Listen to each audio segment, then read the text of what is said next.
Nobody's stopping me from doing Gun it. allowance for But not just carrying common his gun sense on on top of top that. And the fire doesn't. I'm just saying, we get, and I'm sure I'm talking to, Regular. if Mr. Duchesne comes by, he'll tell you, talking to Get him, up there and make a he left. gets a lot of those. I'm sorry I couldn't make that DCC thing. I Get them. had to go to a This special. was the last one. Every day you get the guy with. I think your car. the big one that they were concerned about is the next one coming up, I get and the I'm one gonna that be able says to that, make that. Okay. We have been notified. Yeah. I damaged my L4 You, to verify on that. my spine and Verify I that you didn't make damaged that both charge. of my No, I've also gluteus had, this maximus happens muscles. probably once a year. Your hair looks good. I got wow. I've had I thought you were talking to fake me. emails, 4 No, of them no. for wow, where I've seen Stuff them like that. call That's why wow. I'm not Yeah, doing just that like anymore. that. And wow says, we never sent you them. Yeah, I got one of those. I got those too. Both muscles. But you know, I'm Not not just stupid, one, I both. delete them, but I call. Only I look you. it up on my That phone. makes it kind of. Yeah, there's hard some to of them you maneuver. have to, you I gotta felt wonder. hard, dude. I felt Then I get hard. one Well, of that those bruise was, Mr. Zek. yeah. What I'm saying, That wasn't That even. scared me, and that was 2 weeks It's later. still there.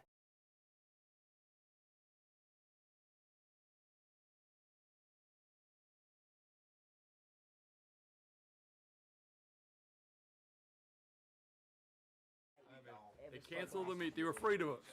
They said they were afraid of us. They canceled the meet. Oh, really? that's how you doing. Payable, I don't know exactly what it was, but that's the new. Well, I know that it's been. Thank you. Yep, we're working on it, sir. It's gonna take a while, and we're working on it. I brought your book. There he is. Yes. Just sent it to Never me even had this a chance morning. to open it up. Oh, But I brought it back, because I'm probably not gonna have it. Got a check for this meeting. What's up, Vinny? I'm leaving as soon as I put this on there. Yeah, I made it. Do you want me to hold that until the other meeting? She's like me, she's coming in all out of breath. She's. I left the pool deck at 11 o'clock, at 5 o'clock, and I made it. How's my favorite clerk today? You been avoiding me?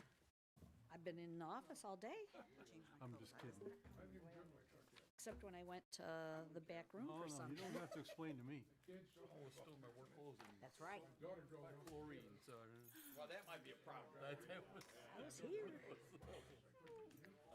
Yeah, somebody need a copy of the traffic control order? Does everybody have one? I don't know if anybody wants one, but I figured I better bring them, because if I didn't. And I don't understand why we're having to put it in the ordinances. It's all parking. All parking violations go in the traffic control orders. I know. So I don't know why. I don't know what the purpose, what the necessity was. Pass it down to them so that we're sure they have a copy of They it. each should take one? They should each take one? The clerk would like you each to, the clerk would like you each to take one. Just in case, so that if you. My buddy called me, when everybody wants a job. Does it say it?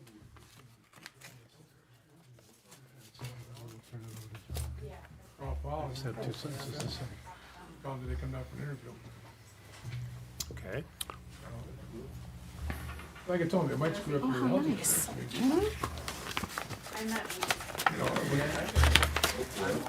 You don't sound any better. I'm sorry? Not you, him, sorry. Okay, Vinny.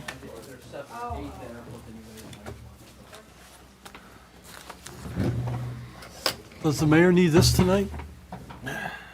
Will the mayor need it? Okay, I'll put it.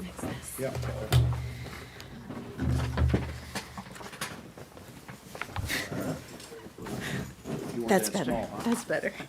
So the gang's all here. Hail, hail. I'm letting it stay. Wait, let me turn this off. Are we televising this Yes, sir. or that? So Don, if I could have the camera, please?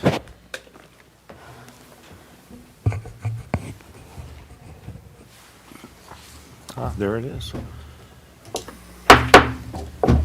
Call the study session to order at, we'll go with 6:01. If I could have roll call, please. Oh, no, we're gonna, everybody please rise for the Pledge of Allegiance. I pledge Pledge allegiance allegiance to the flag of the United States of America and and to the republic for which it stands, one nation under God, indivisible, with liberty and justice for all. Okay, then if I could have roll call, please. Councilpersons Breeding, Present. Higgins, Present. Kelsey, Here. Parkinson, Here. Ross, Here. Salcido, Here. and Mayor Carnes. Here. Purpose of the study session today is two topics. One is no parking, and I think it has to do with road maintenance also, or street maintenance, to trash day stuff. And the other is building department operations. So we are scheduled to go till 7:30 if necessary. All right, and to kick this off, I think I'll go to our interim city manager, Mr. Zeck. John? Thank you, Mr. Mayor, members of the city council. As you've indicated, there are two prescribed topics. Should there be time at during this evening before 7:30, and I certainly don't want to rush either subject, but should there be time, the staff would like to bring a third topic forward, again, if there's time, and that has to do with the Emmons and Lincoln Street pump stations, the below-ground diesel fuel storage tanks, the backup generators that are operated with diesel fuel. Again, if there's time. If there's not, there's not. Secondly, the staff has observed that the city council, all of you, have some questions that you want to talk about regarding the parking matter. The chief is in the back of the room, and as some of us have discussed this, the clerk, the chief, myself, John Kazoo, if you would like to lead and get that matter thoroughly discussed to your liking and make that topic number one, the staff has no difficulty. We'll back up and be in second place. If you prefer us to go first, we're ready to go first. So we will yield to what the council's pleasure is. Well, what was the one that was first called? The building department. Yep. The building department? I would say go with the building department. Okay, we're ready. Let me just preface, I'll be very quick, and John's going to go to the podium. And this is a presentation that has been worked on considerably in the past couple of months. And this involves not just the building department, but the finance department, as well as the, believe it or not, the police department, the HR manager, and myself. But let me just say, since I've come to work for you, and looking at what Matt Koppler spoke to me about before he left to move on, I've tried to pick up from where he left off on a number of topics. And he was very frank with me in his briefings about certain things, one of which is the building department. He had some concerns about the building department, the way it was operating, and suggested that I really dig in and think about the future of Lincoln Park and the future of the building department. If you look at all of your departments, pick one. In most cases, there is someone to back up the department head. Police certainly have one. Parks Department has one. The clerk's office has a backup person. The treasurer's office has a backup person. When I think about the building department, I can't think of who's the backup. Probably me. And building, I understand building. I understand site plan reviews. I understand zoning. I began my career doing that. But I'm not a building inspector. And so when I look at this community, this is a community of families, of homes. This is not a community that's got a huge industrial section to it. It's not a community like Novi that's got shopping center after shopping center after shopping center. This is a community made up of homes. People live here, raise their family here. In most cases, they work elsewhere. They don't work in town. They work elsewhere. They come home to Lincoln Park. And so what do families want when they choose a place to live? First and foremost, they want to be safe. So that when they're away from their home is safe. And when they're home, they and the occupants of the home are safe. That's first and foremost. And this community has dedicated itself to public safety. Has a good police department, has a good fire department, can rescue people, can get there in no time at all, can get people to the hospital if need be, and so on and so on and so forth. What's the second thing people want? People want good schools. And the school district here has dedicated itself to being a better school district. The voters have supported that. What's the next thing they want? They want good services. And this city's infrastructure needs a lot of work. And one of the things that needs a lot of work is the building department. The building department needs to be looking at the future, not trying just to kind of keep up. It needs the future. It needs some good leadership. And having been in this business a long time, building officials need three things. First and foremost, they need knowledge. They need to be on top of the code. They need to understand the code. They need to know what the code means and says. Secondly, they need to be able to teach that. Some people have a lot of knowledge, but they're lousy teachers. So you need a building official who knows the code and can teach it to inspectors, to clerical people, to the public when they come in and want a building permit or they want to open a business here, et cetera, et cetera. Thanks, Lisa. They need to be in a position to coordinate, thank you, to coordinate with the other departments that are involved, with the water and sewer department, with the clerk's office, with the assessor's office. That's very, very important. The most important thing of all, because you can teach a person knowledge, you can teach a person how to teach, but the most important thing you want in a building official, and lots of communities have missed out on this, and they've paid dearly for it. The most important quality a building official needs is character, so that everybody gets treated the same. Everybody gets treated equally. You don't get two interpretations of the code, one for my friends and one for the people I don't like. The most important thing is character. And I have been around a lot of building officials, and I'm here to tell you, I know I'm leaving soon, but I would put John Myers right up at the top of the group in my working career in terms of the three things that are needed. And unfortunately, he doesn't have much to work with. And so we're going to outline to you tonight a new way of doing the building department that's going to cost money, but it's going to pay dividends. The people are going to understand the building department better. You're going to get better served. So the money you're spending is going to be well spent.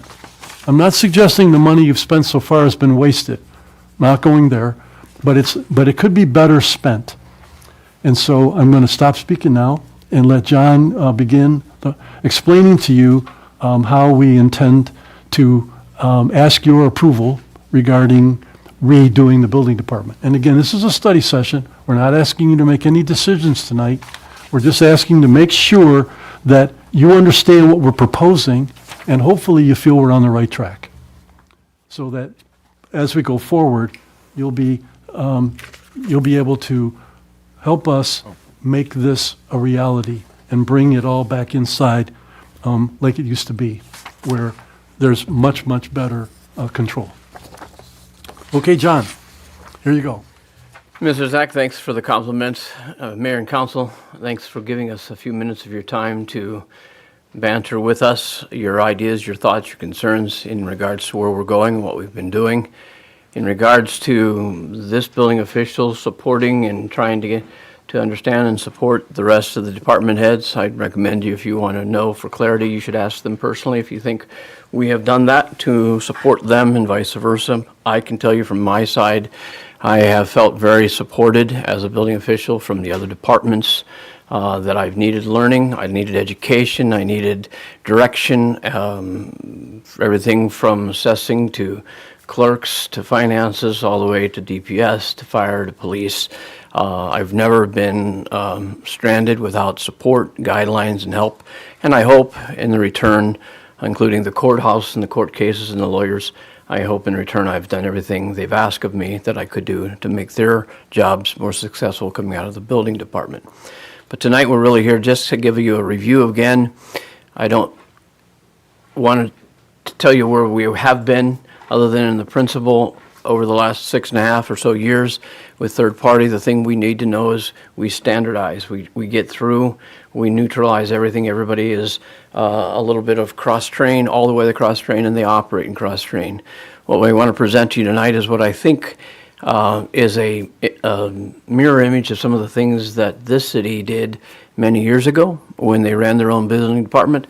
I've added a few things, don't panic on the terms, but I've added them based on what I think a building department for this city going forward to build a modern day state-of-the-art, not by technology only, but by skill levels to match some of the very best in the country. I think we can do it for the size that we are, and I'll give you a rundown on that tonight. So as we look at the building department, our plans for the future of consistency and predictability, we've touched some of those, we've met some of those categories. We've eliminated this subject, we're not going to talk it. I just left it in there for the fun of we won't talk about going in-house on cell inspections, so you can laugh before we go any further. I've crossed it off. We'll work about that another day. But there's three other categories we did think needed to be a fundamental return back to the building department. I understand in history, many years ago, that some of the things were there, but I do believe we need to request remodifying our fee schedule. When Matt Koppler was here, he wrote a contract with McKenna to start doing some of that gathering, that process. So it is presently in process of taking a look at modifying our fee schedules. Our second one that we want to look at that is, I think, center and foremost in our building department, and it has been missing from our building department, particularly maybe 10 to 15 years. We don't know when this manual was picked up and walked away. We're not worried about that, but we need to put it back in place. And I'll explain why I think it's important to make sure we have a procedures and policies manual that can be modified and governed. And thirdly, reorganizing the building department, creating a cross-training and a specialized staff. And we'll show you what I think of that tonight in the next piece of paper that you have. And you'll see it in our reorganization chart that's in front of you. I didn't think you'd be able to read it off the screen, so I gave you a copy of it. Obviously, Mayor and Council, you take the lead and responsibilities in anything of direction that you give us by ordinance and zonings and rules and regulations that you codify, we get to govern. City manager then gives us day-to-day staff responsibilities and guidelines to help govern the city in the building department as he or she develops the development of a city as a manager.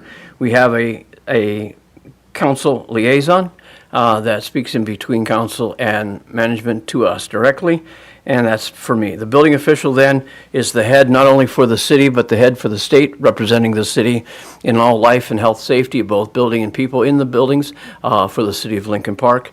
I don't recommend changing that position of authority or final, but what we think we can do when we look over the history of some difficult situations that the city of Lincoln Park has had is to make a three-headed monster, and we'll talk about that in a minute, where there's an accountability inside of the department.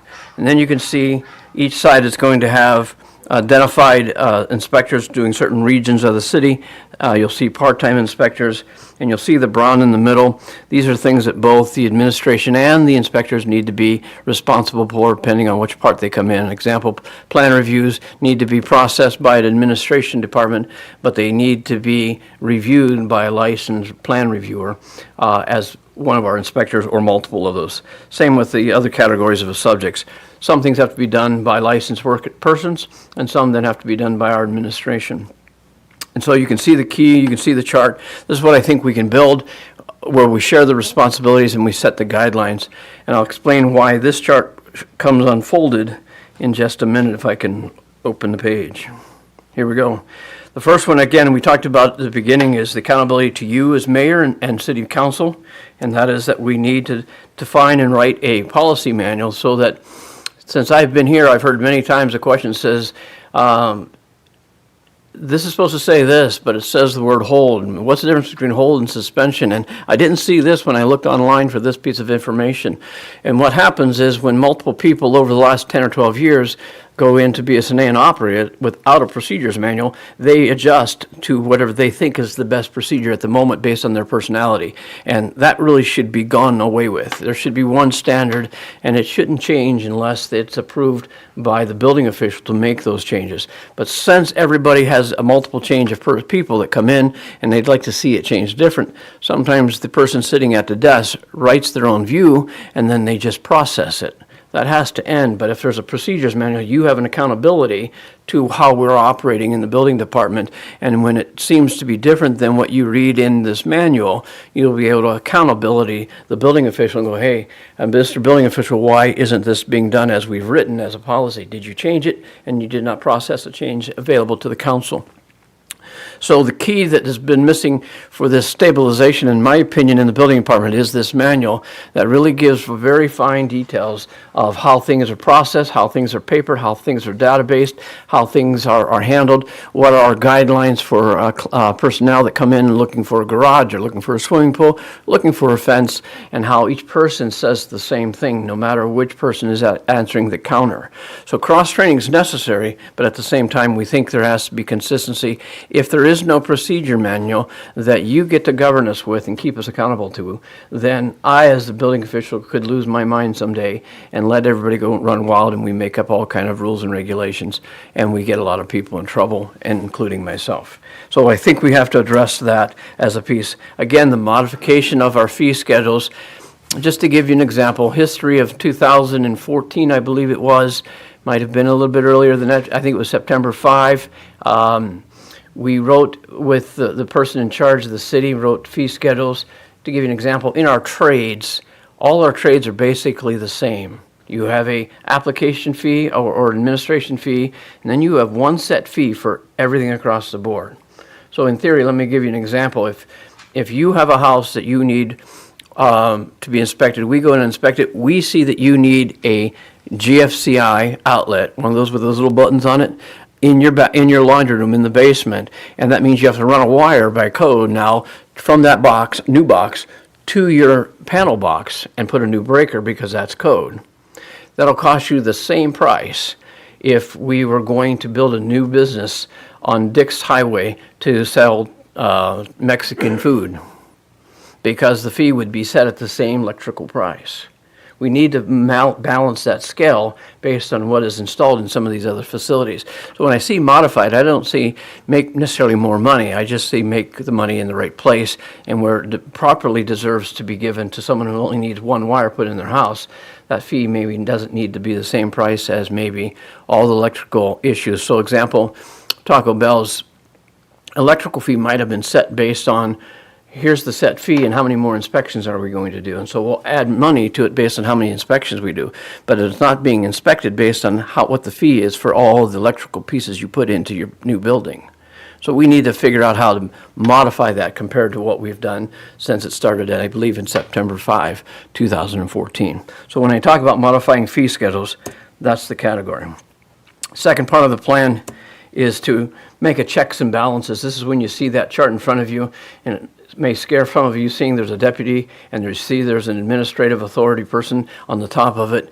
The concern we have is that over the years we found that one or two people controlled the building department carelessly, and there wasn't a balance that could keep them all in check. History tells us in the science of finding checks and balances, if it's a two-person checks and balances, they can collaborate to do wrong. If it's four, two can fight against the other two and never get anything accomplished. But if there's a three, we discovered that in science and the history of evaluating checks and balances, if it's an odd number, we have a higher percentage, somewhere around 75%, 74% of a chance of a better balance of being guarded from making terrible mistakes and careless mistakes and repeating them over and over in a department. So my recommendation is developing the system so we inside the department has the ability to check and balance itself. Whether whoever's in those three positions, they have a responsibility on three different levels to make sure that the building department is running. Still, the building official in that department has final and say because they are liable to the county, to the city, and to the state above all else. So we think there's a piece that needs to be done there. So there's a three-way development. The titles are written just to describe the descriptions and how we would put them together. The titles aren't final. The titles aren't official. They don't have job description, but the idea is they need to be a meeting planning on a regular basis with those three people so that everybody's side of the building department gets to be heard, gets to be understood. Problems can be solved, what things are gray can be solved and made a decision by the building official, with every department knowing exactly what the building official made a decision to do. And so that we think that saves and protects the building department on the inside. The third thing that I have experienced myself, and I speak only as a member of a third party in my own life, the third party is IEPs. I think there's another phrase now that is going into the world called PETs, but IEPs simply means individualized employment plan. When we hire people to do one job and they get exhausted at that job and feel that there's no career plan path for them other than to be stopped at that one spot. If their pay rate stops, if their career path stops, if they can't advance anywhere, after a while, they either leave the facility, they leave the program, or they get careless and lazy and apathetic about how they do their work. And so the reality is if we can create a program that allows us to give each of our people a stepping stone of accountability. By the way, talking to people of many years in the city, that was the case. There was people that did certain sections of the city, they did certain specializations of the city. And of course, today's standards are even more refined. If you, in many other cities, if you want to be a building inspector for residential building, cities will require that you get a certification that you are certified in the residential building code book in the state of Michigan. If you want to be a commercial building, then you need to certify yourself in the state of Michigan's code for building commercial buildings. And then obviously most third parties and most other category organizations, unless you're in a long-term city, you don't get any training on what it takes to be a building official. Therefore, you're a building deputy allows them to get a head start on all the legal, all the partnerships, all the department head sharings, all the financial, all the issues that go along with the head of the department.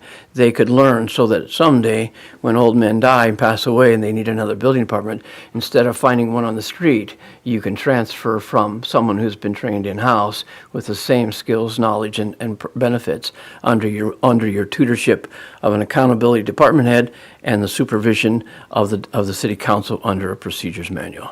We think this is what gives us the program that we had here 15 or plus years ago and put it back in motion and give us a little bit more modern technology of laws and rule guidelines than maybe they had last 15 or 20 years ago. They were still playing on a BOCA without a defined schedule. Today, you can be certified in specialized areas and improve your status in the building department, whether you stay in the city or you go somewhere else. So there's my simple guideline of what I think we should be doing as a master plan.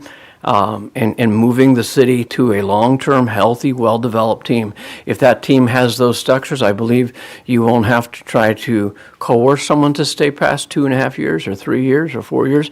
They'll stay because they can see they have a career path they could possibly reach, and they can feel comfortable that they're being respected and responded to and given the opportunity to advance their careers in this city until there's no more room in this city and they're qualified to go somewhere else. And we would never hesitate to let someone else advance their own career path just because they had to leave our city. So I think there's a development program that gives you a strong community service, a strong community development, and yet give us a building program that allows us to grow and meet the growing changes of the city in the next 10 years.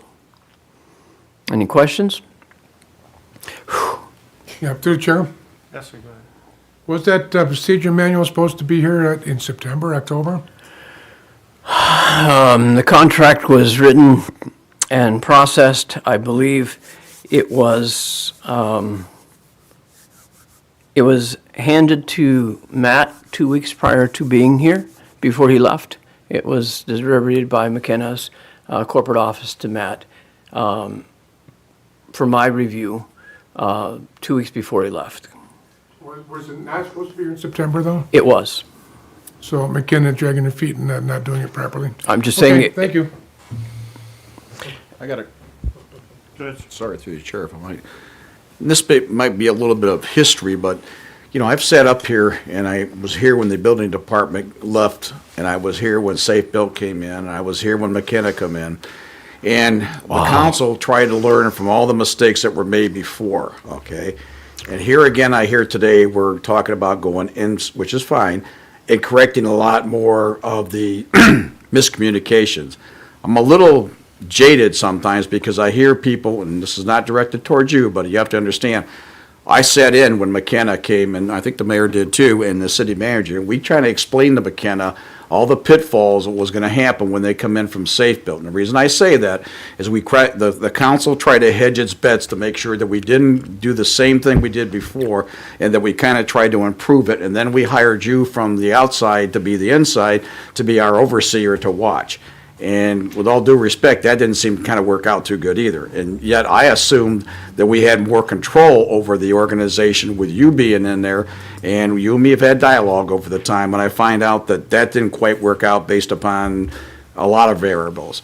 I guess what I'm asking is, what is going to be the difference of bringing this in-house to where all these misconceptions or ills or who has the power to make the decisions and accountability is what you're talking about, to be any better than we tried to the last 3 times, I guess is what I'm asking, John. And I appreciate all the thing. I'm not knocking that, but I'm telling you, experience is the proven factor. And unfortunately, that's why I'm asking that, because I keep changing up the horse, and the horse keeps not going to the finish line. And what I'm asking is, other than your dedication, what's to make sure that we have the right people, okay? We have the right HR policies.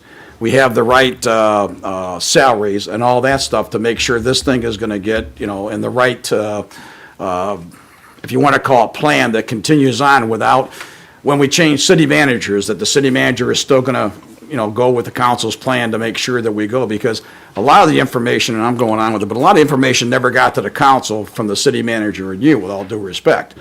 And that kind of upsets me too, because if I'm part of the organization and I'm having problems, I shouldn't have to talk to you on the side because somebody's complaining and find out that the conversation was already said to the chief officer of the city. And so my bottom question is, what makes it, other than you running the department and as a grand plan, to make this where it's going to work? I mean, I understand accountability, I understand training, I understand the option, but it seems like there's always something in the mix that breaks down that process. And I haven't heard yet from you, what was the problem with McKenna? What actually made that not work? So that this is going to work any better, is what I'm saying. And maybe that's a different question, John. I'm not trying to put you, I'm just trying to wrap my head around the fact that if I keep going, I'd like to be consistent, put my money into a project, see it, you know, get fruition, and there's going to be hiccups. But if I know going into something that there's problems, then I don't want to jump into it. And I've been through 3, quote, situations that were promised that we're going to fix this thing. We're going to work hard. We're going to give you the ability to be accountable. We're going to have your guy, which is John Myers, be able to say, as far as the city goes, I'm the guy, you're the contractor, this is how it works. let me That's a kind of loaded it's a really, statement, you know, but. it's loaded. Sorry, John. And I won't be able to, Minutes I have too. and I won't be able to answer all of them, but let me put a positive spin on it, right. if I can, for all to hear. From the conditions of what happened with my company, Safe Built, and what's happening with McKenna, significant structural changes were made. And if you just look at the consistency, let's just talk numbers. When I got here that last year, the numbers would have produced somewhere gross about 8 something. And since then, and with me taking the helm and with McKenna being on the team, the consistency is about 1.2. It has stayed that way. It's still that way. So we've ironed out a number of the problems that were inside the transition. The two companies still have, in principle, the same category. And I'm not saying that McKenna is not willing to try to provide all the resources, but they still find who they can and they hand them to you and hope they work. If not, they're the ones that are more than willing to try to flip it as often as they have to until the right fit gets in. What we're proposing here is a long-term fix for a long-term development, not just a let's find a way to put a third party in here to keep it moving. So they've stabilized the consistency in certain things, and yet some things we haven't even gotten to yet, just because of the way that structure is set up. We haven't really touched 3 categories of our city that we have to touch. And once we can get to those, and I have more time in my plate, we'll be able to touch some of the zoning and ordinance issues that I think will strengthen the way we do our perspective of the city strengthening. But to give a stability from the first third party to the second third party, there certainly was both more consistent performance and more consistent in revenue stream coming through the door. And so that would have been an improvement. Whether we want to stop there at that level of improvement is the point we're making. And I think even if we don't go in-house, I think what we're suggesting here needs to be implemented. It will be implemented, though, in the hands of the third party. It'll be given to those people to be trained and provided and resourced and given the opportunity to move in those directions. I'm just saying, so before we think all gray shadows on it, there were some benefits and there were some improvements. And the city did clean up a major issue in rentals, and I'm sure you all are aware we won the first major battle against our lawsuits against that happened before we even got here, and fought through it by changing some of our performances, our practices, and our ordinances to demonstrate 5 of those 9 that we were making changes in our procedures and policies. So we've moved forward in some of that, but we have so much more I think we can do, and so much we can do to establish a strong team for the city not over the next 2 to 3 years, but over the next 5 to 10 years. And I think we've lost that somewhere in the history of the city in documentation and therefore guidelines and accountability. And I think we should just bring that stuff back so that 1, you can control what we're paying, what we're doing. 2, we can have accountability inside our own leadership of our department. And then 3, that we give people the right positions based on their balance of plans, their employment plan. How are they planning to go from where they started to can we get them to somewhere else? And if they don't, then we know what we have in our hands and we can make a decision there. But those are the difference in direction.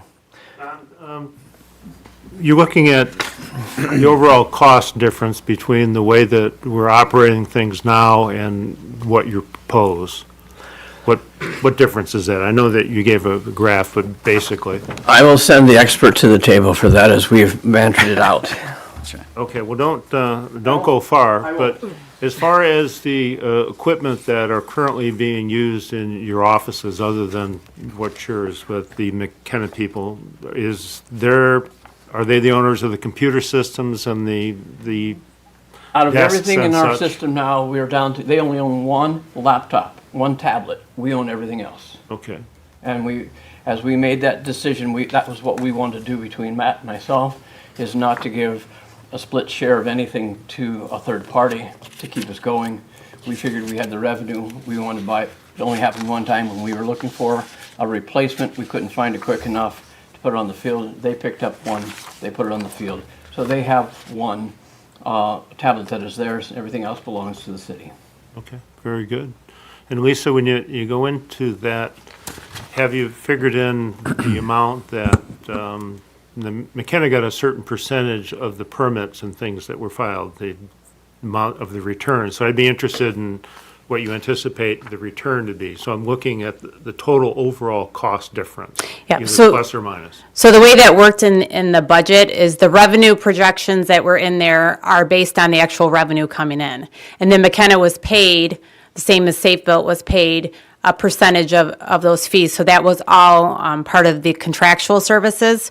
So in the new proposed budget, the contractual services line item goes away other than some miscellaneous things. But that big overall cost, which was about over $700,000, I believe it was the portion of their percentage of the revenue coming in for those fees. So that goes away. Now we have all of the employee costs, the benefit costs. The other big ticket item that the city will have to take into account is that we're going to have to purchase vehicles. We do have it in there. The way the accounting system is set up is that the motor vehicle fund purchases all of the vehicles and then rents them back to the general fund.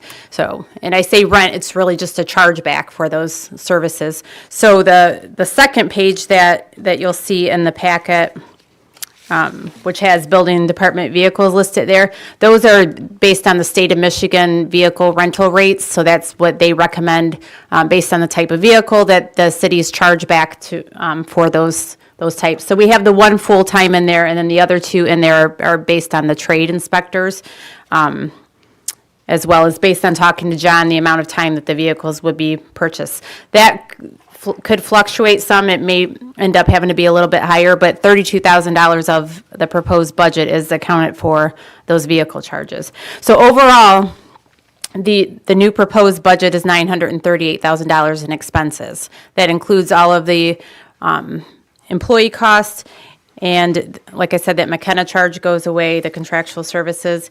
Currently, the budget for this fiscal year is $901,000. So it is costing a little bit more, but you're going to gain additional employees, additional oversight of the department. You're going to have that deputy, which will help John out a great deal.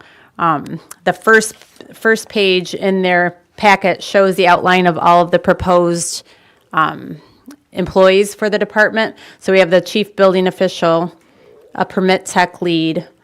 So basically that person, John could speak a little bit more in detail about that, but that's going to be the person in the office staff who's overseeing all of the administration, kind of the lead technician, doing some more of the higher end work for the department, and then your two regular permit techs, and then your deputy building official, and I'll let John talk more about that, but they'll also be doing some inspections as well. And then we have it proposed for 3 full-time building inspectors, 1 rental inspector, and then at the bottom, those part-time trade inspectors for the electrical, mechanical, and plumbing. So with all of those employee costs, like I said, it's about roughly $36,000 in additional costs. The revenue projections, based on talking with John, we don't see any change in that. He believes that the department will still bring in about $1.2 million. So we expect that trend to stay the same. May fluctuate a little bit up, may fluctuate a little bit down, but there should be no significant change with it going in-house. So including the vehicles, we're around $40,000 additionally as we're going through. Correct. And we did contemplate, should we change some of the staffing levels right now? I mean, of course, there's always changes that can be made, but trying to keep the wages competitive so that we can attract some talent. That's, I think, one of our biggest concerns is making sure that we can get staff in here. John, of course, would prefer staff that has some experience in a building department as well as with our computer software. We know there may be some trade-off in that, but based on the wages that we put in here, we have, we think, a competitive package that we can attract some talent to help him out. Through the chair. Yes, If I ma'am. may. I'm looking at your list too, Lisa, and I'm looking at, and maybe John can answer this, the training and memberships and dues. Right now, as far as like the schooling goes, are our inspectors licensed through the state? Yes? And so that goes through McKenna then, right now, right? If they go through schooling, continued schooling, right. Their license is individual. Their continued education is their individual responsibility. That is, okay. Right. That's what I was curious, because I believe those trades do require that They do. continued education every 2 years? Now, they need, depending on how many trade and credits they have to have 30 to 60 credits every 3 years. Every 3, okay. And I think that that's probably one of the biggest problems that we have in the building department is that we get these gentlemen from McKenna and they're not trained. And certainly they don't have your vision so that, I don't want to say you end up bumping heads, but there's a lot of training time in there to get them to do things our way. When you look at the list that we've put together and Lisa has priced out for you, I can pretty well assure you that because they're all here, doesn't mean we have to put them all on the payroll at the same time. It's pretty clear that if you have somebody that's playing the role and learning the art of administration as a building official, as a deputy, you're not going to need all 3 building inspectors. One of those will be erased off together. It is my recommendation also at this point that we find a way to start someone in the rental division that has the ability to get a license in the future, because we don't really need to have them as a licensed inspector to be a rental inspector in the state of Michigan. But if they can do that in the process of time, then they have a reason to come into the industry at a younger age and look forward to a future plan of growing into their career path if we can give them one. So when I think of 3 building inspectors plus a building official, one of those building inspectors could easily go away with the size of our city and eliminate that piece of our budget of our profit at this point. Potentially 2 of them can go away depending on who comes in as the dominant isolated rental inspector. If that was the case, then we have somebody that is our number 1 personality that's hitting rental before anyone. All of them will be cross-trained, all of them will be able to do everything they need, but we want to look for people that can be specialized. So if you're looking for someone that's a deputy, we would invite that person to come in if they don't already have their ICC qualifications in commercial buildings. That would be the highest level, looking forward to the future of our city, of commercial buildings and commercial new buildings being built to coming in. We'd want the very best we could prepare for those kinds of inspections so that we don't make any fundamental mistakes because we didn't know what we were looking for. So even at this point, whether we use it here or we use it what we have right now, I'm literally creating, even in all of our commercial buildings, which are random. If you have anything idea about buildings, you understand that each building is categorized and typed differently. And so I'm literally putting a checklist that says if you're going into this building for a C of O and it is an assembly, but it's not a restaurant, but it's going to be a mercantile, then these 7 things I want you to look for in this, because it's specialized to this type of building that it's going to be used for, and see if it meets.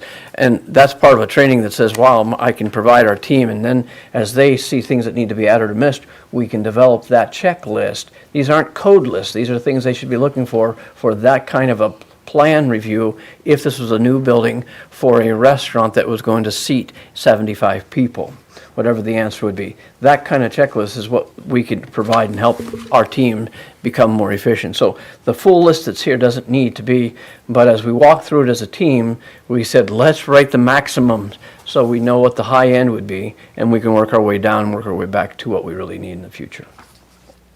It's really important that the top 3 jobs be filled first. Now, you have a director, we need that deputy, and we need that administrative supervisor. Those are the key positions. It's almost like a head coach, offensive coordinator, and a defensive coordinator.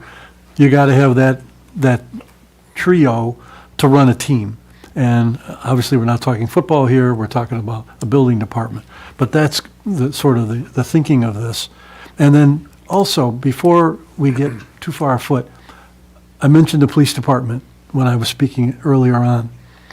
One of the things that where the city can work together and in harmony is where the police and the building department can work together. Now, they're already doing that through LP Pride.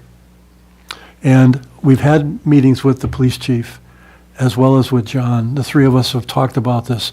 We've discussed this with Lisa and with Jennifer as well, is that we've got these LP Pride people, and they're out there looking at parking when they're not supposed to be parking on trash day and various things. They're out there looking at tall grass. They're out there looking at this and that.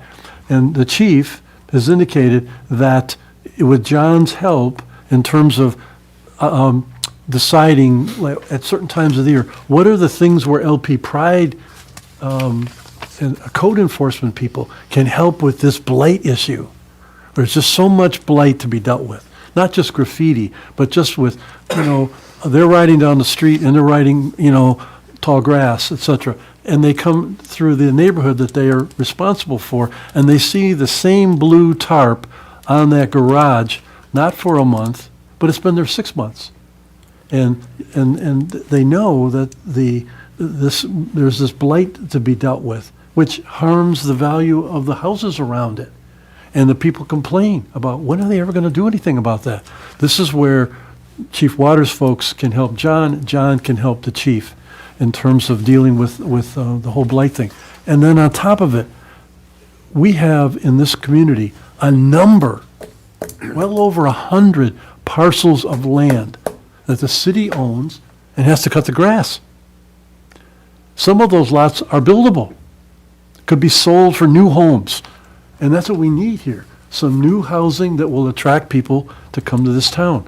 I've seen this happen in other cities around us where the city has gotten its hands on some property, has then turned it over to builders, and new homes go in and people buy the new home, and it has this impact where it raises up the morale of the neighborhood, because now there's not that corner lot or a side lot or wherever it's constantly having to be cut by the city. It'll diminish the city's expenses, but it'll put something back on the tax roll. And in order to get that rolling, John needs some help. And and this is where Doreen Christian and the assessing office and other parts of the city can come and work together to make this city better. And what is it? It's more homes, it's more people, more school-aged children, and it just has a snowball effect in the right direction as opposed to the wrong direction. Through the chair, if you don't mind, I have a question.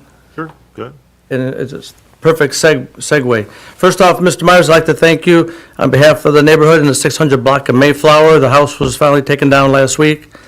I had a couple thank yous, but I know I was on you for a while on that, and I know we had some, what do you call it? Yes, a lot of back and forth discussions and a lot of, how should I say it, setbacks. But anyway, leading up to that, with your new program, and we're going to touch on this later this evening, I'm not going to give the address, but there was a house that we purchased from Wayne County in 2017 of February, right? It's been boarded up ever since. The utilities were cut off in May. So this house has been there uninhabitable for 3 years. So with our new proposed program, how do we see blight moving faster? How do we get these houses down faster? It goes back to code enforcement. There's 3 systems that we can implement here in the city based on manpower and resources. One they used to do very well because they did something very similar to what we're talking about in our inspectors, where they were isolated, they were neighborhood driven, they were regional driven. And so besides doing their commercial or their building in the north side or the south side of the section, they didn't have any other loads, so they were able to do the blight. When I'm calling blight here, I'm describing it very specifically, that it's construction blight. There's a roof gone bad, there's a house falling over, there's a fence that's no longer in place, but they're still trying to use it. Things that are structural for this community who hasn't seen blight being challenged on structural issues for quite a few years. And so the suggestion is doing it 3 ways. One, to borrow and help support, which we began to do over a year ago when we put BSNA resource and training in the hands of the LP Pride. We've talked about sharing them for not only for their type of blight that they've been working on, but helping instruct and give them direction and guidelines and checklists for construction.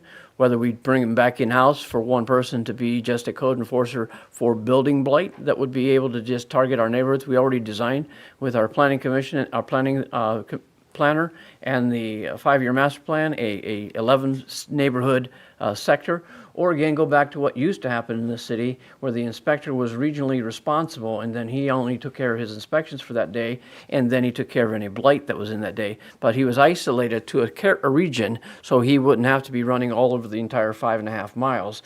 every other day, not knowing which part he was supposed to take care of, and he wasn't running from sidewalks to rentals to resales to building inspections. They were isolated, and you knew he was going to, when he spoke, he was speaking to this whole section of the neighborhood. So there's 3 systems that could be implemented, but it's time we implement it so that we can actually see the results of blight, more than just merely painting somebody's fence or garage, but looking for the things that are going to require supervision by the building department to see that they're put back together correctly. And if a percentage of 62.3% of it that we figured out had to be addressed by the support of the building department, it would easily offset any cost that it would take for us to operate that code enforcement in a more aggressive blight. If we look at sign ordinances coming in the near future, we'll be able to address that under that ordinance category as well and clean up some of the things that have been tarnishing our buildings based on your request and designs for our sign ordinance as well. So there's 3 ways we can address it. It wasn't in this list of employees, but it could even be supported by LP Pride as the chief and the city continues to discuss how that gets worked and how it gets managed. I was already willing and able to supply hardware as well as software training. We'd now be able to identify structural blight issues so they would have clearer directions in regional neighborhoods to start taking a look at it, or take it in-house, or let inspectors that are isolated be able to do it because they have the time as isolation. Just a follow-up, if you don't mind. Last question, in regards to the vehicle that you talked about, what about a vehicle allowance? Have you guys doing any numbers in there, like maybe $300 a month they use own vehicle and? they can The keep all-knowing keep- financial director says that would bury us. Whatever, okay. Just a thought. How was that for compliment? Through the chair. John, Yes, John, sir. what's the next step with this? Where are we going? What's It's the your issue? responsibility, an opportunity to tell us what you want us to do with our study session. We've given you a large-term 3 to 5 year, 10-year master plan of building a structure that we think will help your city in accountability, protection, as well as development of staff. We've given you, Lisa has given you a financial recommendation of what we think we could do, bringing it back in-house. You'd have to decide if you wanted to bring it in-house, when the timeline would be to bring that in-house, and what it would take, and what the HR thinks they could do to accomplish bringing in a staff of 11 in a 9-day period, a 90-day or a longer period of time. But you'd have to decide if you wanted to be in-house, you'd have to address the concerns that the HR may have at providing enough resource and to get enough interviews and get enough qualified staff to fill the positions that we're asking for. If we chose not to go with McKenna anymore, I don't remember how, when we stop, what type of notice do we have to give them? Their contract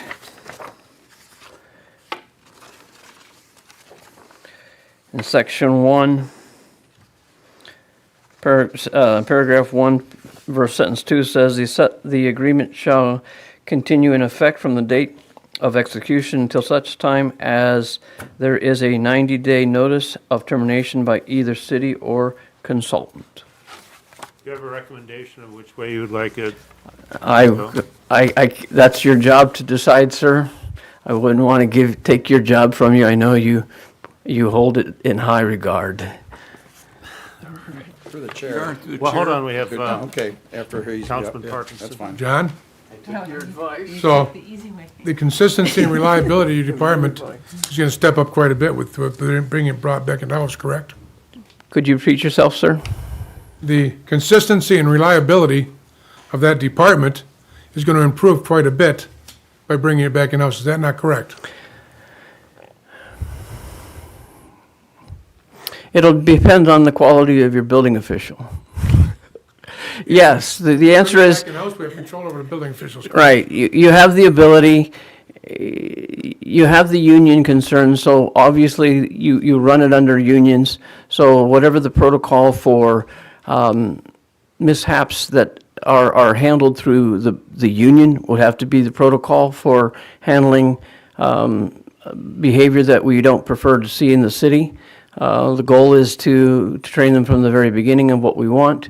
The goal is to give them goals to reach for, and then give them all the resources we have to our disposal to make it as efficient. But it shouldn't change the financial outcome or the permit and inspection outcome. It'll take a time to make an adjustment so they understand our guidelines and our strict rules that we want to follow in our city. As I've been in this job for a number of years now, every city tries to make up their own rules, and sometimes they get caught and sometimes they don't. We've tried to eliminate it to saying if you can't prove it by code or ordinance, don't write it down, and therefore we won't find ourselves in trouble in court. So we have to kind of reinforce that new flavor as new people will come to become members of the City of Lincoln Park Building Department. Okay, we have another, I'm not done yet. well, we have about 5 minutes left on this, so if you have something, I know that Councilman Kelsey wanted also, but in order to cover Take me 1 minute. what our next session is. Go ahead. I've been talking with you about this issue for about 3 years, John, Yes. and it's always been favorable to bringing it back in-house. And we had a good department years ago, and I think we can have another good department again under your direction and under the mayor and council's direction. So I think, yes, we should give them notification. I think we should bring it in-house. Thank you for your confidence. Anything else? Yeah, through the chair. Yes, sir, go ahead. Because I've been through this 3 times, I'm a little skeptical, and if I make this real quick, I think we need another study session. I'd like to have the HR manager here, or HR, however you want to, director, manager, whatever you want, and the chief's there. I want to talk to him more about this cold blight officer, because there's a lot of pieces I want more details before I go in-house, because I've done this 3 times, and I thought we had done things perfectly, and we're sitting here talking about this again. So with all due respect, we can have a special meeting next week, I don't care, but I'd like the HR manager to come with her game plan, or however, again, you're the director, she's the manager, and the building, or excuse me, the police department to come, so that we can talk about the code officer, the dedication, how we're doing this, how we're not doing it, because we talked about code enforcement for a long time on this council, okay? So that's it, I'm done, that's what I like to have. Your Honor, through the chair? Yes, sir, go ahead. Okay, I want to go back to a question that was asked early on. The book that that McKenna handed over, that we were going through and making sure that it was the way we want it for our city. You were going through and rewriting it so it would fit our city. It's still not ready. When is it going to be ready? I want a date.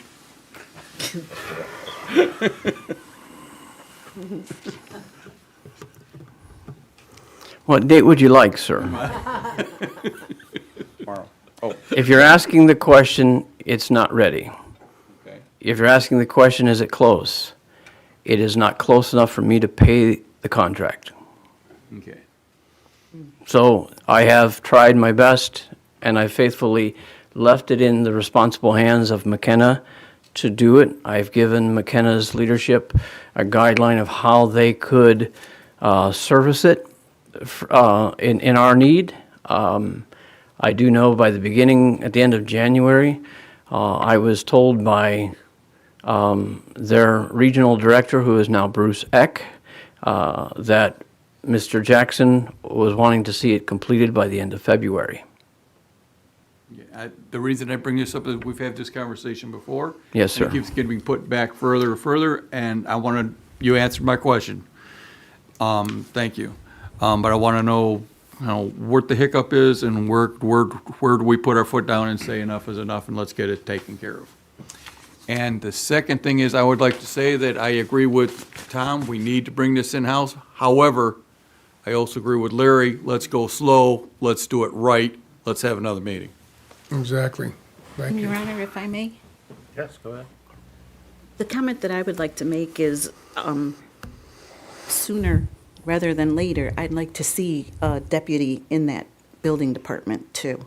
I really think that that's important. John wears very many hats, and I think he could use the help.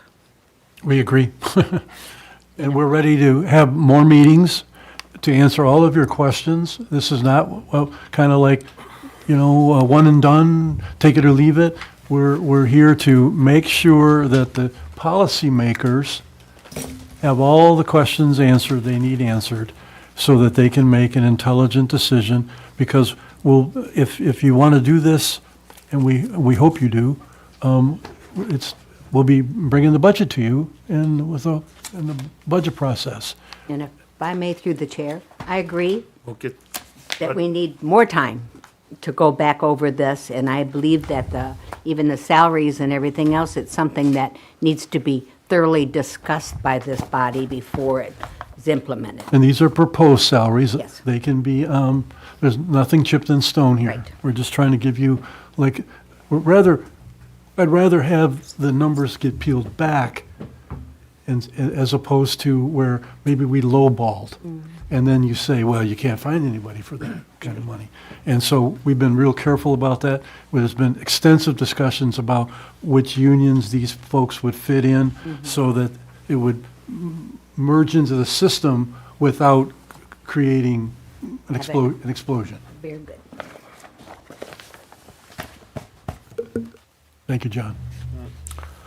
okay, then the first section of our study session is complete. We'll now move on to the parking session, and that is, who's taking lead on that, John? Well, as I indicated, Mr. Kazoo, the Chief Waters, the city clerk, and I had a couple of meetings to discuss this matter, and we recognize that the city council has some things that they want to say about how this works. And when the clerk, Mr. Kazoo, and I look at it, seems pretty plain, black and white, about like on this particular day, you're not supposed to be parked in front of your house or next to your house or wherever from this time of the morning until this time in the latter part of the morning, or this time of the afternoon or that time of the afternoon. And so, but we understand that you've been getting criticisms expressed to you, so we'd like to hear them, and we'd like to fix this so that you're happy with what we have. And so the right people are in the room, and we're ready to listen. Sorry. If I may, Sure. 100 years ago, when I was in the clerk's office, all of the parking ordinances, all of the ordinances governing for the various stop signs and four-way stops and blah, blah, blah, were all, at that time, is when the state had adopted the Uniform Traffic Code, and it was determined that all of those would be removed from our ordinance book and actually treated with traffic control orders. And so we adopted this way back, and it used to say, way back when, it used to say on garbage days or garbage pickup days or whatever, and it's already been amended once to change the language for street maintenance. So it is clear and precise. It's held up in court.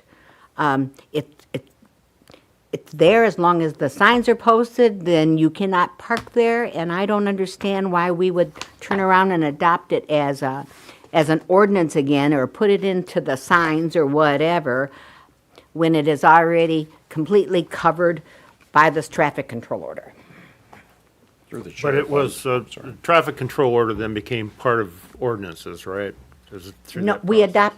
adopted it as a whole, the Uniform Traffic Code, period, as just that. It did not have a separate one for this kind of parking or this one in front of this, But as a traffic control order, it Yes. is initiated by the chief, and it's good for 90 days. unless adopted by council, And then, right. then adopted by council. Correct. But then it has the power of an ordinance, does it not? Yes, the authority of an ordinance. Yes, okay. Yes, yes. Okay, I gotcha. Yeah. Who is next? Through the chair, if I may. Go ahead. The reason this come up, and Councilman Parkinson and me have been getting, or looking at most of the people that I say looking because of complaints, and myself, the street I'm looking at, is we have a manpower problem. That's one of the issues. We don't have enough people to go around the city at any given time, on any given day, to enforce the parking. We just don't. We talked about that before at this council, about when the building department was going to take a couple of the ordinance officers, and we would leave one of them with the police department for parking enforcement strictly, like over the sidewalk and parking illegal. So that officer or that enforcement officer could do nothing but do parking. No dogs, no garbage, no blight, just strictly parking. That never came to fruition because it never got past that stage that Matt brought us to it. My question is that we have people, new people, I think, I talked to the assessor, and there's been a lot of people who moved into the city who were never in this city before. And they are questioning the fact that people are indicating that used to live around them, and this is how this starts, okay, in the city, is that people are saying, well, that's only for the issue of street cleaning. It's got not, well, that's why we're talking about this on camera, so we can clarify this, okay? The other problem is you have people that are posting that people are parking on garbage day when it says no parking and leaving, and they are parking their car there and nothing happens to them. And the ordinance officers, and I think the chief can speak to that, or I'm not gonna speak for him, we have 3. They can't do the regular route, and I think John just testified to that about the fact that they don't have a chance to do the route they're assigned to because they have blight that they get called into the Pride office, and they have to go investigate that. We have parking situations where it says for that particular time, whether it's day or afternoon, you're not supposed to be parking on the street, period, at that time. That does not get enforced all the time, so I can tell you that. It doesn't, okay? It's not to say that they don't try to do it, but they don't have enough people to do it, okay? So what happens is you get people saying that the neighbor is a real whatever, and we've had those problems before, parks the car in front of their thing and leaves it there because nobody's gonna do anything. They're not gonna get a ticket, they're not gonna get towed, and then when the one-armed garbage bandit comes, it has to get in because we tell them, don't put it in the street, and don't put it in your driveway, put it on your easement, which is next to the street. So the one-armed bandit, which we have now, we never had that before, we had garbage guys come out of the truck and physically lift the cans, has to get up to that curb to get that one-arm, mechanical arm on that can, okay? If it doesn't, then 2 choices happen. Either there's only one guy in the garbage truck, he's got to get out and move that can where he can get to it, or he bypasses the can. He's got 2 choices. He's got a route to do in a certain period of time. The other problem is the garbage people. Sometimes they don't come when they're supposed to, and then the person who parks their car moves it, and then they park it back, the garbage guy comes, which is another issue, okay? My point of it is how do we, this is the problem, how do we enforce or educate was a better terminology because of the transfer of residents into this city that this parking thing we're talking about talks about for anything, we can do that, and that we do enforce it if we can, okay, meaning if we get there. That's the discussion why we brought it up here. Too many people, according to the assessor, we've sold a lot of properties in the last year and a half or something, so we got a lot more people that come in here, and they're not familiar, they're taking what their neighbor says, and that's not really true, because the ordinance says something different. So I guess my point, and I know about Councilman Parkinson, but we talked, my point is how do we educate people, and how do we really do enforce the no parking? If I may. That's my question, 2 As a questions. parking enforcement, meter maid Okay, for 10 years. okay, I covered the entire city. okay. The city is broken down into sections, and those are the sections the trash company is supposed to follow those routes. Yep. And I had to work in front of the trash. I could not ticket just willy-nilly. I had to work on the same routes that the garbage people were on, or whatever. There's supposed to be a sign at the beginning of the block, the end of the block, and one in the center. Yep. Now that it says street maintenance, I'm sorry, you just can't be there during those hours. As far as the mechanical arm and everything else now, I understand that there are some people that block it, that sit there, whatever. So our problem, I believe, part of our problem, is the trash company is not working on the same section that it used to be on, you know, the dividing sections or whatever. This is where they're supposed to be. They may have to change their routes. They may have to change the hours that they work. And depending on weather conditions and everything else, of course, there are some that come later or whatever. But if one single person in a Cushman could cover the entire city, I don't understand what the problem is. Through the chair, if you don't mind. Yes, sir. Just the complaints that I've been getting, and if I was a lawyer, this would sound pretty good to me too. Correct me if I'm wrong, it says on certain days which shall coincide with street cleaning, No, right? street maintenance, it says. It says, the ordinance I read said street cleaning, right in the website. So, but that's debatable. So, the fact that there's no parking means no parking. Right. But we're in the middle of January, the trash has already been picked up, they're not gonna street clean, but they got a ticket. So, they're thinking, well, we're not gonna do street cleaning, so I'm gonna park. And that's what the ordinance says on our webpage, just so you know. If anyone wants to comment on that, Mr. Waters, It's based on street maintenance, but we'll have the chief comment That's a on good that. point. that's his email, right here. That's Chief Waters' email that he sent me that I confirmed that it is the ordinance. So I understand that a lot of these complaints come from Facebook or the internet. A lot more text messages. That's true. Bottom line is, our ordinance officers for the month of January last month issued 275 tickets. They took 504 complaints. So they are out there issuing tickets, and these are going, people are paying them. There was a rumor that the judge was dismissing them. That's not true. I just want to make sure everyone understands. Again, the internet may be wrong on a few things. Our ordinance officers are going out there. They are issuing tickets. Now, of course, there are, they can't be everywhere, and it's like Ms. Breeding said, every day the map changes on where they're sent out. But we do have neighbors that for some reason like to mess with each other or park in front of the other neighbors' garbage. We encourage people to call, and we'll go out there right as soon as we can. To get the word out so that people do understand that we are enforcing it and tickets are being issued and that this isn't something that's being dismissed. We will post on our Facebook page too that about the issue, and hopefully that resolves some of the problems too. But I just want you guys to know that they are out there. They are issuing tickets, and they are. If I may, again through the chair, just because. In the beginning of the year, in the springtime or whatever, as a meter maid, we actually went through and put warning signs. The first week that they started doing, when. It used to be April through November. Yes, Yeah. and so you would actually go out there and hang these little red and white warning signs or whatever.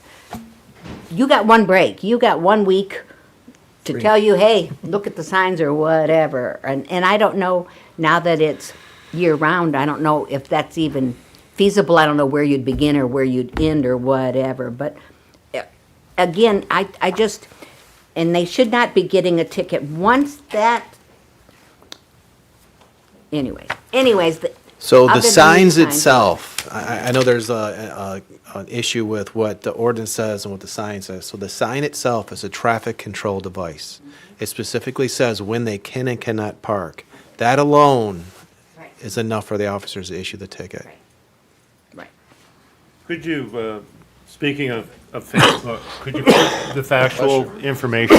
I'm sorry? Could you put the factual information in reference Yes. to how the enforcement works for that and what you can and can't get violations for? And then we'll put it on the city's site and your site, and we'll ask the residents and whoever has Facebook to share that. Absolutely. So that Because bottom everybody- line is, we don't, Yeah. we're not out there trying to hammer people. Bottom line is, we want people to move off the street so that garbage guy could come take it, and then the DPS can come do their job. That's what we want. That would be perfect. And we understand that there's just some people that just don't want to. Through the chair. And do you also, John, schedule actual road maintenance at those times, those hours that are set aside? Road repairs and such? It's keeping- With tree removal, tree trims, any road maintenance, we try to follow that same schedule because we have more room to work. We can work between curb and curb, and we don't have to worry about parked obstacles. And it's not that work has to be done during those time periods, but it's scheduled to be. And not every area is going to have it every week, but this is where you plan to do those needed repairs. Yes, sir. Through the chair, Yes, real sir. fast on this. Mr. Kazoo, you also have the authority to post a temporary sign that you're going to be doing maintenance also, right? If, say, on a Tuesday, parking day is on Monday, but you're going to cut the trees down on Tuesday, you could post on a Tuesday that there's going to be no parking due to As maintenance. I read that traffic order, the answer is yes. Thank you. And what we would have to do is, in my opinion, we'd have to put that temporary traffic or no parking out a few days in advance so that people do have an opportunity to observe that sign. Your Honor. Yes, sir. I think that this has become a more of a problem as we are getting more new citizens into the city. And I think maybe the city itself needs to perhaps put it on our television channel, on our webpage, a little more clearly, why that these times are not just for street cleaning, not just for garbage, but for street maintenance. And if it's in between those times, you can get a ticket, and they will be enforced. And I think that is part of the problem, that people are thinking that it's not going to be enforced. I think that what we should do in reference to this is put a welcome Lincoln Park guide together, have the particular ordinances that will apply, parking, trash pickup, and We have that. those type of things. We do, but I think it needs to be updated and put on our webpage, and so that, and when we get these addresses where people come in, either switch, we send it to them. And I don't think Yes, that, I I think agree. everyone needs to realize that a lot of things that appear on the regular Facebook, everyday Facebook, not the city, Through the chair. isn't always the accurate information or whatever. So it's best to go to the city's webpage, you know, or the Well, yeah, department's webpage. it is, but it's just people talking. That's what happens. Yes, sir. Go ahead. I said before that we need to advertise this more, let people know exactly what it is, and to let them know that they are stepping up enforcement. Because I worked for the city for a lot of years, and we do go by the routes.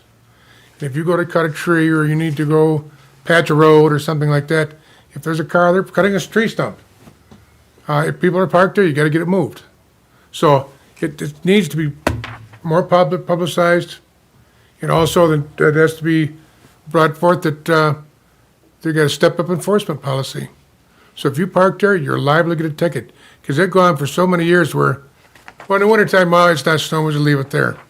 Well, now with these new trash trucks, you can't do that because people get left. I would, I mean, it's 3 hours, 3.5 hours. It's, I mean, it's a small price to pay. I know that it's a little bit inconvenience, but you have the side streets that coincide that if it's in the morning where you live, then you can go and move it to the other side.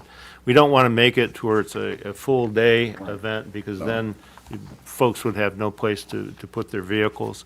I would ask Mr. Zeck that we reach out again to our trash hauler and emphasize that it's important for them to, since we have these times when it's available, for them to set their schedules so the best of their ability that they're in these streets at this particular time. Mr. Kazoo and I can handle that. Yes. Your Honor, if I could, Yes, if go I could ahead. just make a comment real quick. Sure. I would like to ask, quite honestly, the citizens to consider the trash drivers. You know, if you remove the obstacles from the street, they're gonna get through so much faster. So it's honestly, it's a courtesy. You take the holidays, when trash is delayed. If you don't have to be on the street, don't park there. Park in your driveway. Because it'll just make trash pickup so much quicker. And now with the recycling cans out there too, makes makes it harder, because you want to leave that space between the cans. So just be a little kind, that's all. Pay For the attention. chair, if I might. Yes. I appreciate, I think, what you said, Mayor, and what the chief police said. I think that'll solve a lot of the problems, because that's basically what it is, just a more of informant education of what's going on, because people lived there for a long time. Their interpretation's way different than mine, and they've lived here and they grew up here, and so they're telling everybody, well, that's happening. So what happens is people tend to talk to your neighbor or whatever, whether it's social media or whatever. And if there's a way that we can publicize it, I think it's a lot better, because then there's always somebody who's going to say, well, wait a minute, that's not true, okay? The other question I got real quick is commercial vehicles. I had a person talk about a commercial van that belonged to a heating and cooling company, but it's a van. Is that considered a commercial vehicle as far as parking on the street or not? I guess that was my, no, that was my. Just a van? Just a van, okay, thank you. Well, I think Appreciate it. that, actually, you don't bringing know how that that- up, I think that we need to take a look at the commercial vehicle parking on the streets again. Utility trailers. And utility trailers. There's Thank you. certain corners I've seen Ford trucks with the blades on the front all along. So you give the idea that they're running a commercial enterprise out of their property. But I think that is definitely It's a good something that point. needs to be looked at. So this is anything further on the parking? I know that you wanted to, John, is 5 minutes enough for you to Yes. talk about your next thing? Your Honor, one quick thing.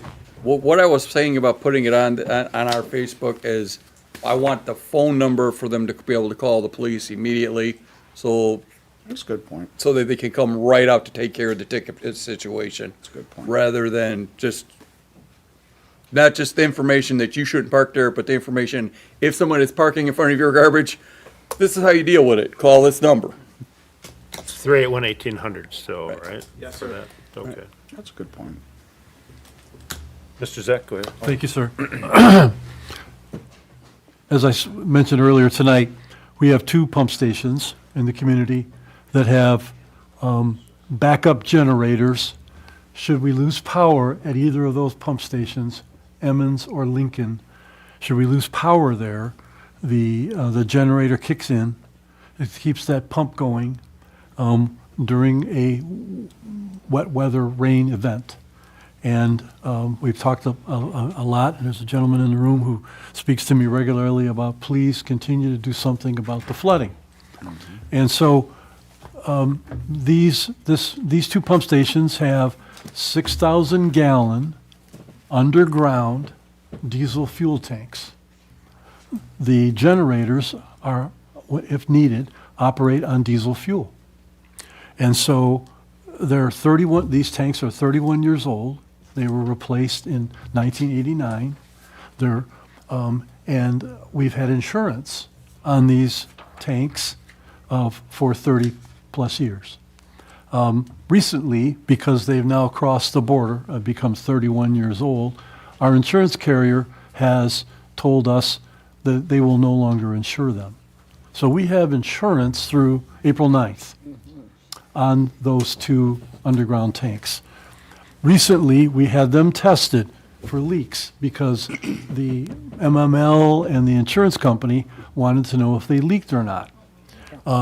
And we had them tested to see if they leak, and thank God, they are not leaking.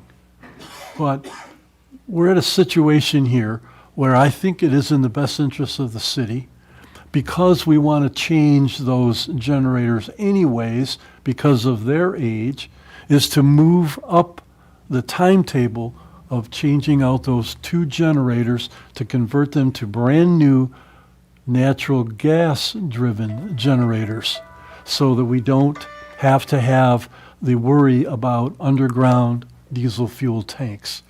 And so we know that they're not leaking, and we have worked on this matter of going forward with getting a quote from a company that would lease us or rent to us on a monthly basis an above-ground diesel fuel tank for each of the pump stations, so that what's in those tanks can be pumped out and into an above-ground tank, and then perhaps purchase from us what they can't fit into that above-ground tank and take it elsewhere. Do the plumbing that needs to happen for an above-ground tank to be connected to that backup generator, and then get the process going to have those tanks removed. Now, they don't leak, but the state of Michigan says you can't just pump it out and leave it in the ground. You've got to take it out. Now, fortunately, again, they're not leaking, so we don't have to do this like in a big hurry.